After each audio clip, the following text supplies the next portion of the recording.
Hey guys, this is Preeti. Welcome back to my channel. दोस्तों, आज हम बात करने वाले हैं एक 2025 रिलीज्ड हॉलीवुड मिस्ट्री थ्रिलर के बारे में जिसका नाम है the girl who wasn't dead. इस कहानी की शुरुआत होती है एक रोड साइड चीप मोटेल को दिखाते हुए जो शहर के बाहर एक सुनसान इलाके में सिचुएटेड था। ये वैसी जगह थी जहाँ या तो क्रिमिनल्स जाते थे या फिर यंग कपल रात के अंधेरे में एंजॉय करने, क्योंकि यहाँ पर पैसे से ही काम चल जाता था, आईडी मैंडेटरी नहीं था।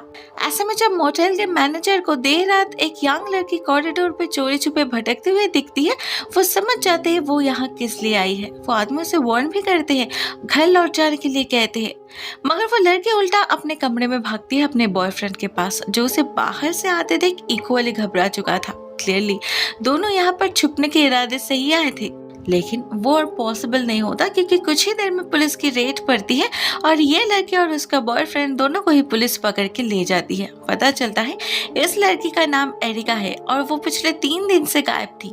यहीं पर छुपी थी वो अपने बॉयफ्रेंड एंड्रयू के साथ, ऑफ कोर्स अपने मर्जी से, लेकिन वो सिर्फ 15 साल की थी, इसलिए ये लीगली एक जुर्म था जिसके लिए पुलिस एंड्रयू को अरेस्ट भी करती है और उसे एक रात जेल में बिताना भी पड़ता है। दूसरी तरफ डिटेक्टिव रिचर्ड चाहती है एरिका को उसके घर ड्रॉप करने। साथ में उसके माँ कैरी को वार्न भी कराती है कि वो लोग ऐसे बार बार अपना टाइम वेस्ट नहीं कर सकते। उनका लव सिक बेटे को ढूंढने के अलावा भी उनके पास और बहुत काम है। वैसे भी ऐसा पहली बार नहीं हो रहा था, इससे पहले भी 3 बार घर से भाग चुकी थी एरिका, वो भी 1 साल के अंदर। इसका मतलब साफ था प्रॉब्लम उनके बेटे में ही है। वो उससे कुछ क्यों नहीं कहती? अब ये सच नहीं था कि कैरी उसे कुछ समझाती नहीं थी, लेकिन एरिका सुने तब ना। कैरी हर तरह से कोशिश करी थी उसे एंड्रयू से दूर रखने की, कभी प्यार से समझा कर तो कभी डरा धमका कर, लेकिन कोई फायदा नहीं हुआ। उनका हर कन्वर्सेशन बहस में ही एंड होता था। इधर कैरी खुद भी कोई स्टेबल मेंटल कंडीशन में नहीं थी। बस कुछ दिनों पहले ही डिवोर्स हुई थी उनकी, जो अभी तक कैरी एक्सेप्ट नहीं कर पाई थी। अपने आंखों के सामने अपने हस्बैंड को किसी और के साथ घर बसाते देखना आसान नहीं था उसके लिए। ऐसे में उनके बच्चे उनका आखिरी सहारा था, लेकिन जब एरिका बार बार घर से भाग जाने लगी तो उनका वो भरोसा भी टूटने लगा, जिस कारण से वो और ज्यादा वल्नरेबल हो पड़ी और ज्यादा प्रोटेक्टिव भी। मगर ये सब कुछ उनके अपने बेटी के लिए प्यार ही था। वो नहीं चाहती थी एरिका इस उम्र में कोई ऐसी गलती कर बैठे जिसकी सजा उसे पूरी लाइफ भुगतनी पड़े। वो खुद को कितनी ही मैच्योर क्यों ना समझ ले, आखिर है तो वो एक 15 साल की बच्ची ही ना। कैरी को बार बार यही लगता था कि एंड्रयू उसका ब्रेन वॉश कर रहा है, इमोशनल ब्लैकमेल कर रहा है उसे, ताकि उसका फायदा उठा सके। लेकिन सच्चाई तो कुछ और ही थी। स्कूल में काउंसलिंग के दौरान एरिका ने खुद अपने साइकोलॉजिस्ट को बताई थी कि उसने एंड्रयू को फोर्स करी थी उसे अपने साथ ले जाने के लिए, क्योंकि घर में उसका दम घुटने लगा था। उसे लगता था उसकी माँ क्लिंजी है, कंट्रोल फ्रीक है, उसका तो अपना कोई प्राइवेट स्पेस ही नहीं बचा था। और वैसे भी वो अपनी लाइफ कैसे जीना चाहती थी वो डिसाइड करने का हक तो सिर्फ उसे है ना। इस दुनिया में सिर्फ एंड्रयू के साथ ही खुश रहती है वो उसे समझता है, उसे इम्पोर्टेंस देता है, बिना कुछ एक्सपेक्ट किए उसका साथ देता है, तो वो क्यों नहीं रह सकती उसके साथ। साथ में बार बार वो ये भी कंफर्म करती है कि उसके भाग जाने का डिसीजन बहुत सोच समझ कर ही लिया था उसने, किसी के प्रेशर में नहीं। इनफैक्ट वो तो इस बात से खफा थी कि उसकी माँ उसे बार बार क्यों जोर जबरदस्ती घर वापस लेकर आ रही है, क्यों नहीं छोड़ देती उसे अपने हाल में। वो 18 की नहीं है सिर्फ इसीलिए। एरिका के लिए तो पूरी दुनिया ही गलत थी। उसके पेरेंट्स, उसका बेस्ट फ्रेंड लियाम, जिसने भी उसे समझाने की कोशिश करी थी, वो सब दुश्मन बन चुके थे उसके नजरों में। अब इसमें गलती उसकी प्यूबर्टी की थी या फिर उसके इस दुनिया को देखने की नजरिया की, वो तो नहीं पता, बट इतना तो तय था कि वो किसी की सुनने वाली नहीं थी। कोई भी उसे एंड्रयू से दूर नहीं कर सकता था सिवाय खुद एंड्रयू के। लकीली जैसा कैरी ने सोचा था वैसा नहीं था। वो काफी जेन्युइन बंदा था और एरिका से सच्चे दिल से प्यार भी करता था। शायद इसीलिए गलत होगा जानकर भी बार बार एरिका के बातों में आ रहा था वो। ऊपर से एरिका के सुसाइडल थ्रेट्स, उनके आगे तो हार मानना ही पड़ता था उसे। बट फाइनली उसे इस सिचुएशन की ग्रेविटी समझ आ चुकी थी और डिटेक्टिव रिचर्ड ने भी उसे समझाया था कि बार बार ऐसे जेल जाने से उसका रिकॉर्ड्स खराब हो रहा है, उसे इन फ्यूचर किसी अच्छी जगह जॉब नहीं मिलेगी। तो ऐसे में एक बहुत ही सीन एंड प्रैक्टिकल डिसीजन लेता है वो। उस दिन जब एरिका क्लास बंक करके चोरी छुपे उससे मिलने जाती है, तब एंड्रयू उससे ब्रेकअप करने के लिए कहता है। एटलीस्ट जब तक वो अडल्ट नहीं हो जाती उन्हें ये डिस्टेंस मेंटेन करना ही होगा। अब ऑब्वियसली एरिका इस डिसीजन से खुश नहीं होती, काफ़ी डिप्रेस्ड हो जाती है वो। ऊपर से घर लौटकर उसे अपना डैड डेविड की बात भी सुननी पड़ती है, जिससे ऑनेस्टली कुछ फ़ायदा नहीं होता, क्योंकि डेविड को तो यही लग रहा था कि इसमें कसूर कैरी की ही है, उसी ने बिगाड़ा है एरिका को। उसी के परवरिश में डिसिप्लिन की कमी है, रूल्स एंड रेगुलेशन की कमी है, उसे और ज़्यादा स्ट्रिक्ट होना चाहिए था, तब शायद एरिका हाथ से नहीं निकलती। अब डेविड का सारा गुस्सा कैरी पर निकल कर ही चला जाता है, लेकिन कैरी उसका टेंशन कम नहीं होता। वो किसी को समझा नहीं पा रही थी उसके अंदर क्या चल रहा है। हर दिन टीवी पर मिसिंग लड़कियों के बारे में सुनकर हाथ पैर ठंड पड़ जाते थे उसके, इस डर से कि किसी दिन उनके बेटी का नाम भी इस लिस्ट में ना जुड़ जाए। वो तो बस उसे प्रोटेक्ट करना चाहती थी। फाइनली वो फिर से एक बार एरिका से बात करने की फैसला कर ही लेती है, उसे समझाने की कोशिश करती है कि उसका असली टेंशन क्या है। मगर जब बातों बातों में उसे पता चलता है एंड्रयू ने उससे ब्रेकअप कर लिया है, तब तो लिटरली खुशी से उछल उठती है वो। साथ में एरिका को ये भी समझाती है कि जरूर एंड्रयू का इंटेंशन सही नहीं होगा, तभी तो उसने ब्रेकअप कर लिया है। डर के मारे वो एरिका से काफी बड़ा है, इसलिए एरिका उसके चालाकी पकड़ नहीं पा रही। लेकिन इसमें एरिका को दुखी होने की कोई ज़रूरत नहीं। समय आने पर उसे ज़रूर कोई ऐसा मिलेगा जो उसे सच्चे दिल से प्यार करता हो, और तब सब कुछ नेचुरली होगा, इतना फोर्स नहीं करना पड़ेगा उसे। अब इससे एरिका क्या समझती है वो तो नहीं पता, लेकिन उस दिन के बाद से उनका रिलेशनशिप बेहतर होने लगता है। एरिका मैक्सिमम समय अपनी माँ के साथ बिताने लगती है, बिल्कुल पहले की तरह। घर के काम में उनका हाथ बटाती है, दोनों बैठकर घंटों तक बातें करते हैं। इससे अपने भाई के साथ भी एरिका का रिश्ता बेहतर होने लगा था। स्कूल में लियाम के साथ भी उसकी दोस्ती बरकरार थी, बस वो थोड़ा नाराज थी उससे, क्योंकि लास्ट टाइम लियाम ने ही उसके डैड को बता दिया था कि वो क्लासेस बंक करके एंड्रयू से मिलने जाती है। इसीलिए अब वो और उससे अपने मन की कोई बात शेयर नहीं कर पाती थी, क्योंकि उसे डर था कि वो सब कुछ जाके उसके माँ को कह देगा और फिर से उनका रिश्ता खराब हो जाएगा। बाकी सब कुछ बिल्कुल नॉर्मली चल रही थी, एटलीस्ट उसके माँ और लियाम को तो यही लगा था। लेकिन ऐसे में एक दिन एरिका फिर से स्कूल से घर नहीं लौटती। इनिशियली कैरी ज्यादा टेंशन नहीं करती, क्योंकि उसे लगा था एरिका लियाम के साथ है और उसने अपने साथ कुछ लेकर भी तो नहीं गई। उसका टूथब्रश, कपड़े, पर्सनल आइटम्स सब कुछ घर में ही था। लेकिन जब नेक्स्ट मॉर्निंग भी एरिका घर नहीं लौटती, तब कैरी समझ जाती है कुछ गड़बड़ है। वो भागती है पुलिस के पास, मगर डिटेक्टिव रिचर्ड उसके बातों पर गौर नहीं करती, क्योंकि उसे लग रहा था इस बार भी एरिका एंड्रयू के साथ ही गई है और कुछ दिन बाद ही अपने आप लौट आएगी। मगर कैरी को ऐसा नहीं लगता। उसे फील हो रहा था इस बार मामला कुछ और है। उसका दिल किसी अनहोनी के डर से कांपने लगा था। डिटेक्टिव को प्रेशराइज करने के लिए वो खुद से ही सारे फॉर्म्स फिलअप करके लाई थी, ताकि प्रोसीड्योर में फालतू टाइम वेस्ट ना हो। पिछले 3 बार की एक्सपीरियंस से एनफ नॉलेज हो चुका था उसे इन सारी चीजों के बारे में। As the result detective Richard को केस लेना ही पड़ता है और अगले दिन ही वो एंड्रयू के घर भी जाती है उससे पूछताछ करने, साथ में उसके घर को सर्च भी करती है। मगर इस बार एंड्रयू घर में ही था और अकेले था, कोई नहीं था उसके साथ। लेकिन डिटेक्टिव रिचर्ड्स नोटिस करती है वो काफी घबराया हुआ है। जब वो उससे एरिका के बारे में पूछती है, तब तो डर से उसका चेहरा सफेद पड़ जाता है, हकलाने लगता है वो, जो कि काइंड ऑफ नॉर्मल भी था। आखिर उसके पास्ट एक्सपीरियंसेस पुलिस को लेकर अच्छे जो नहीं थे। मगर उसके पास सॉलिड एलिबाई था कि वो उस दिन अपने ऑफिस में काम कर रहा था अपने बॉस के साथ, तो वो सेम टाइम पर एरिका को कैसे किडनैप कर सकता है। और वैसे भी उनका तो ब्रेकअप हो चुका है, पिछले कुछ हफ्तों से दोनों में कोई बातचीत भी नहीं हुई, तो वो अचानक ऐसा कोई स्टेप क्यों लेगा। डिटेक्टिव रिचर्ड के पास इनका कोई जवाब नहीं था, ना कोई सबूत था जिसके दम पर वो एंड्रयू को कस्टडी में ले सकती थी। इसीलिए वो और यहाँ टाइम वेस्ट नहीं करती। वो समझ चुकी थी शायद कैरी सही कह रही है, इस बार मामला सच में ही अलग है।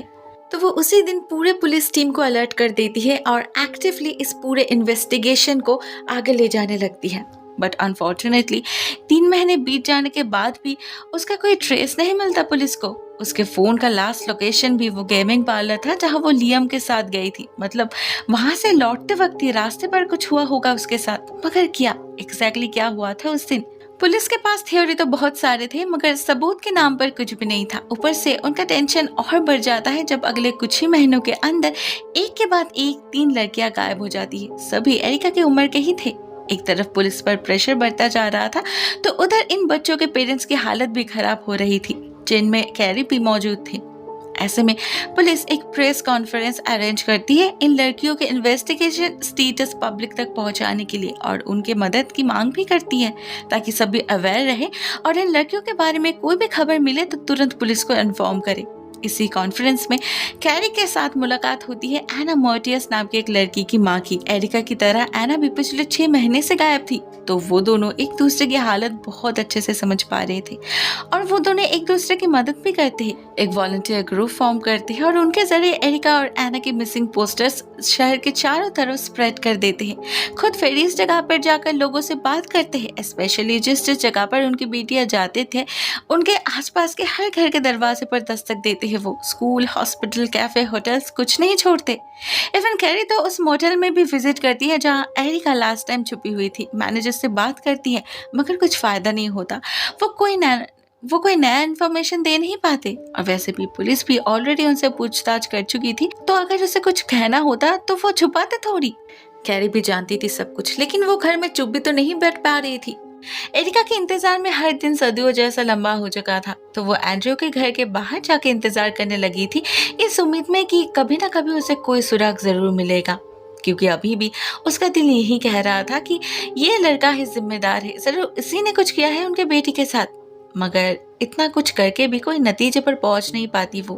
देखते देखते 2 साल बीत जाते हैं, लेकिन पुलिस को कोई खबर हाथ नहीं लगती। बाकी लड़कियों के बारे में तो फिर भी कुछ ना कुछ इन्फॉर्मेशन मिलती जा रही थी, केस आगे बढ़ता जा रहा था। इवन एक लैना बॉलिस्की नाम की लड़की का तो खून भी मिल चुका था, मगर एरिका वो तो जैसे एकदम ही गायब हो चुकी थी, उसका कोई नामो निशान नहीं मिल रहा था। उल्टा इसी बीच और 2 लड़कियों की लाश मिलती है पुलिस को, जो उसी टाइम के अराउंड मिसिंग हुए थे और इनमें से एक लाश एना की भी थी। इन दोनों को ही किसी ने ब्रूटली टॉर्चर करके मार डाला था और मौत के कुछ दिन बाद शहर के 2 अलग अलग जगह पर उनके लाश को फेंक दिया था। पैटर्न बिल्कुल सेम था, जिससे पुलिस को शक होता है कहीं ये किसी सीरियल किलर का काम तो नहीं। तो क्या बाकी जो लड़कियां भी गायब हुई है वो सभी इसी का शिकार बने हैं? लेकिन अगर ऐसा होता तो उन्हें कोई लीड क्यों नहीं मिल रहा? डिटेक्टिव रिचर्ड कितना ही क्यों ना कोशिश कर ले, मगर उनका हर इन्वेस्टिगेशन आखिर में डेड एंड पर ही पहुंच रहा था, जिससे उसका फ्रस्ट्रेशन भी बढ़ता जा रहा था और डेस्परेशन भी। देखते देखते फिर से एक और साल बीत चुका था। ऐसे में एक दिन अचानक ही उन्हें एक लीड मिलती है। उस गेमिंग पार्लर के मैनेजर आता है उनसे मिलने, जहां लास्ट टाइम एरिका को देखा गया था। ये आदमी पुलिस से कहता है उस दिन एरिका एक बंदे के साथ आई थी और वो दोनों किसी बात को लेकर बहस कर रहे थे। उसने उस बंदे को कहते हुए भी सुना था कि वो कभी एरिका को जान से मार डालेगा। अब जबकि वो डेट ठीक से नहीं बता पा रहा था, इसलिए पहले पुलिस को लगता है कि शायद एरिका वहाँ एंड्रयू के साथ गई होगी, लेकिन बाद में जब वो मैनेजर डिस्क्रिप्शन देता है वो लियाम के साथ मैच करता है, तो पुलिस का सारा शक उसी पर जा गिरता है। उसे उसी दिन पुलिस स्टेशन बुलाया जाता है पूछताछ के लिए, मगर पता चलता है ये सब तो उसने पहले भी पुलिस से कहा था और वो खून वाली बात तो उसने ऐसे ही कह दिया था। एरिका के साथ उसका रिश्ता ही ऐसा था, वो लोग ऐसे ही बात बात पर लड़ते थे और उस दिन वो और एरिका एंड्रयू को लेकर बहस कर रहे थे, तो गुस्से में उसके मुंह से निकल गया होगा, बस ऐसे ही, उसने कुछ मीन नहीं किया था। डिटेक्टिव रिचर्ड को उसकी बात जेन्युइन लगती है और कैरी भी उसी के लिए वाउच कर रही थी, तो लियम को उसी दिन छोड़ दिया जाता है। मगर इसके बाद जो खबर उनके हाथ लगती है वो काफी इम्पोर्टेंट था।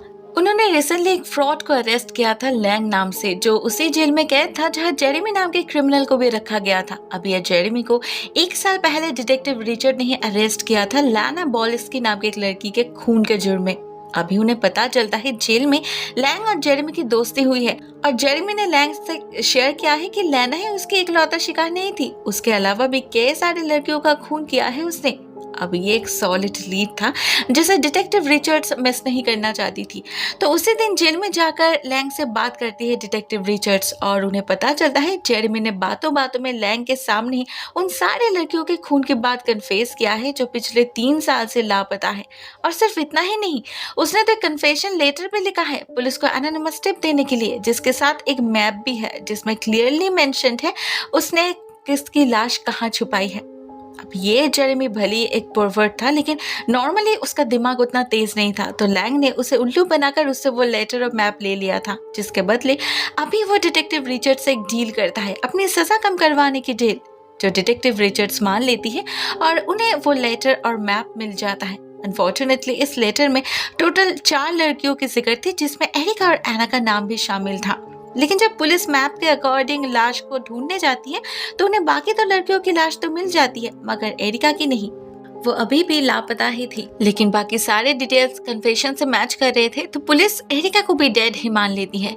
उन्हें लग रहा था मे भी जेरेमी से लोकेशन बताने में कोई गलती हुई होगी, आज या फिर कल उन्हें एरिका की लाश भी जरूर मिलेगी। तो जेरेमी पर नए चार्जेस के साथ नया केस शुरू होता है और इन लड़कियों के पेरेंट्स को खबर की जाती है। डिटेक्टिव रिचर्ड्स खुद जाती है कैरी से मिलने, उसे सब कुछ डिटेल्स में बताने, लेकिन कैरी यकीन ही नहीं करती, बार बार यही कहती रहती है कि उसका दिल कह रहा है एरिका जिंदा है। एक माँ का दिल कभी गलत नहीं होता। असल में 3 साल इंतजार करने के बाद ये खबर एक्सेप्ट नहीं कर पा रही थी कैरी, मगर जो सच था वो सच था, उसे इनकार करने से वो झूठते नहीं हो जाता ना। इसीलिए एरिका के डैड उसकी याद में एक छोटा सा मेमोरियल सेरेमनी अरेंज करते हैं, वो भी उसके 18th बर्थडे पर। आज अगर वो जिंदा होती तो पूरे 18 साल की हो जाती। इस गैदरिंग में एंड्रू भी आया था और सबकी नजरों से बचकर एक कोने में बैठा था वो, लेकिन कैरी के उसके तरफ देखते ही वो चुपचाप वहां से निकल जाने की कोशिश करता है, लेकिन कैरी ऐसा होने नहीं देती।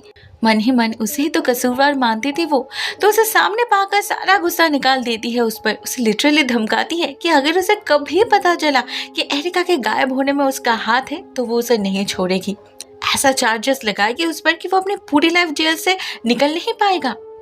अब इससे तो एंड्रू डर के मारे वहां से भाग जाता है, मगर इसी रात एक और कांड होता है कैरी के साथ। वो जब देर रात गार्बेज फेंकने घर से बाहर आती है, उसे ऐसा फील होता है कि कोई उसे देख रहा है, कोई है उसके आसपास, कहीं उनकी बेटी तो नहीं। लेकिन अगले ही पल खुद को संभाल लेती है कैरी, ये सोचकर कि इतने रात के एरिका यहाँ कहाँ से आएगी। इसके कुछ दिन बाद ही कोर्ट में हियरिंग थी तो सभी पेरेंट्स को बुलाया गया था, लेकिन जैसे एरिका के केस की सुनवाई स्टार्ट होती है उन्हें अचानक ही इन्फॉर्म किया जाता है कि ये केस तो एप्लीकेबल ही नहीं है क्योंकि एरिका जिंदा है। एरिका खुद चाहकर सबूत देती है अपने जिंदा होने की, लेकिन अगर वो जिंदा है तो पिछले 3 साल से कहाँ थी वो, पहले क्यों नहीं आई? बहुत सारे सवाल खड़े हो चुके थे उसके आगे जिनका जवाब एरिका को देना था। पता चलता है 3 साल पहले एंड्रू से ब्रेकअप करने के बाद उसने बहुत कोशिश करी थी उसे भुलाने की, सब कुछ प्रैक्टिकल एक्सेप्ट करने की, खुश रहने की, लेकिन उससे हो नहीं पाया। बाहर से तो वो खुश होने की दिखावा कर रही थी, लेकिन अंदर ही अंदर तड़प रही थी वो। हर दिन मिस कर रही थी वो एंड्रू को, जिससे हार मानकर फाइनली एक दिन वो उससे मिलने का डिसाइड कर ही लेती है और उस दिन गेमिंग पार्लर से निकलने के बाद डायरेक्टली चली जाती है उसके घर। तब एंड्रू घर में नहीं था, ऑफिस में था वो, तो एरिका उसके घर के बाहर बैठकर इंतजार करती है उसका। और जब देर रात वो घर लौटता है, एरिका लिटरली बेग करती है उसे घर में आने देने के लिए, एटलीस्ट एक रात के लिए। और ये एक रात कब 3 दिन में बदल जाता है उन्हें पता भी नहीं चलता। एरिका वापस जाना नहीं चाहती थी, इसीलिए एंड्रू भी उसे फोर्स नहीं करता था। आखिर उसने भी तो मिस किया था एरिका को। लेकिन जब 3 दिन बाद डिटेक्टिव रिचर्ड्स उनके घर आई तब उन्हें एहसास हुआ कि वो लोग फंस चुके हैं। इस बार और कोई माफी नहीं मिलेगी, लंबे समय के लिए जेल जाना पड़ेगा एंड्रू को। एरिका ने बेसमेंट में छुपकर उनकी सारी बातचीत सुन ली थी तो वो भी काफी घबरा गई थी। लेकिन जब एंड्रू कहता है कि शायद उसे वापस जाना चाहिए तो एरिका मना कर देती है, उसे समझाती है कि वो उसे दूर नहीं रह पाएगी, एक्जैक्टली जैसे पिछली बार उसे मैनिपुलेट किया था उसे लेकर भाग जाने के लिए, ठीक वैसे ही। एक्चुअली उसे ये जिंदगी पसंद आने लगी थी। एक दिन एंड्रू के साथ ऐसे ही तो एक घर बसाने का सपना देखा था उसने, तो फिर आज क्यों नहीं? वो दोनों एक दूसरे से प्यार करते हैं, इसमें कोई बाहर वाला उन्हें क्यों रोके? वो डिसाइड कर लेती है कि वो इसी घर में छुप कर रहेगी, कभी बाहर नहीं निकलेगी तो किसी को पता भी नहीं चलेगा। एटलीस्ट कुछ दिन तो वो लोग ऐसे रह ही सकते हैं ना, उसके बाद जो होगा देखा जाएगा। एंड्रू उसके प्यार को देखकर उसे ठुकरा नहीं पाता तो वो भी इसी जिंदगी को एक्सेप्ट कर लेता है। एंड ऑनेस्टली अगले 1 साल तक दोनों बहुत खुश भी रहते हैं, लेकिन धीरे धीरे एरिका इस जिंदगी से भी बोर होने लगी थी। एक आजाद पंछी थी वो, ऐसे कैद रहकर कैसे खुश रह पाती? तो धीरे धीरे उनमें डिफरेंसेस भी पैदा होने लगी। लेकिन ऑलरेडी काफी दिन बीत चुके थे तो एरिका को और हिम्मत नहीं होती अपनी माँ के सामने जाकर खड़े होने की। टीवी पर उन्हें रोते देख, तड़पते देख बहुत खराब लगता था एरिका को, खुद पर गुस्सा आता था, लेकिन वो कर भी क्या सकती थी? इस जिंदगी को छोड़ भी तो नहीं सकती थी वो, क्योंकि उसे पता था अगर एक बार उसने खुद को रिवील कर दिया तो उसकी माँ और कभी उसे एंड्रू से मिलने नहीं देगी। ऐसे में खुद को कंट्रोल में रखने के सिवा उसके पास और कोई ऑप्शन नहीं था। धीरे धीरे दिन बीतने लगे और एरिका का एक्साइटमेंट कम होने लगा। इस घर में भी दम घुटने लगा था उसका, अपने डिसीजन को रिग्रेट कर रही थी वो। उधर एंड्रयू का फ्रस्ट्रेशन भी बढ़ता जा रहा था। दोनों झगड़ने लगे थे, बिस्तर अलग होने लगा था, पर at the end of the day दोनों एक दूसरे के साथ रहना चाहते थे, इसलिए आपस में सब कुछ सुलझा भी लेते थे। एंड्रयू पूरी कोशिश करता था एरिका को खुश रखने की। उसे एहसास था वो कितनी बड़ी सैक्रिफाइस कर रही है, तो अपने हिसाब से जितना बन पा रहा था वो करता था उसके लिए नई ड्रेसेस खरीद लाना, उसके अकॉर्डिंग घर को सजाना, खाना उसके चॉइस से खाना, सब कुछ। लेकिन कहीं ना कहीं एंड्रयू के मन में एक डर तो था, एक गिल्ट बैठ चुका था उसके अंदर।